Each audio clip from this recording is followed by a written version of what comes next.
Over thinker. Bro, তুমি যদি over thinker হয়ে থাকো তাহলে এই ভিডিওটা সম্পূর্ণ তোমার জন্য। একটু দেখো ওভার থিঙ্কার কি বা ওভার থিঙ্কার আর থিঙ্কারের মধ্যে পার্থক্য কি সেটা বোঝার জন্য তোমাকে আগে এটা বুঝতে হবে যে থিঙ্কার আর ওভার থিঙ্কার বিষয়টা অ্যাকচুয়ালি কি।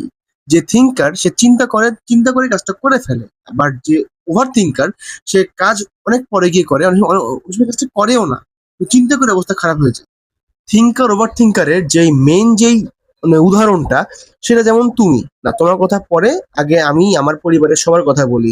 আমরা এরকমই, আমরা হচ্ছে ওভার থিঙ্কার প্রো ম্যাক্স। মানে দেখা গেছে যে একটা কাজের চিন্তা করছি, সে কাজটা আমরা করতে করতে অনেক দূরের কথা, মানে আরো মিনিমাম 2-3 মাস পরের কথা, কিন্তু সে কাজটা নিয়ে এখনই ফাইট শুরু হয়ে গেছে এবং আলটিমেটলি মাথা ব্যথা করে ঘুমায় থাকতে হচ্ছে কাজ না করে। আমি তোমাকে এটা বলতে পারবো না যে তুমি কিভাবে তোর ওভার থিঙ্কিং অফ করবা, কিন্তু তোমাকে আমি এটুকু বলতে পারি ওভার থিঙ্কিং করলে আলটিমেটলি অসুস্থ হয়ে যাবা।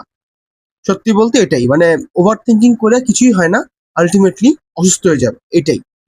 হ্যাঁ, আর যদি আজকে ভিডিওটা একটু ভালো লেগে থাকে তাহলে অবশ্যই লাইক এন্ড সাবস্ক্রাইব করে দাও।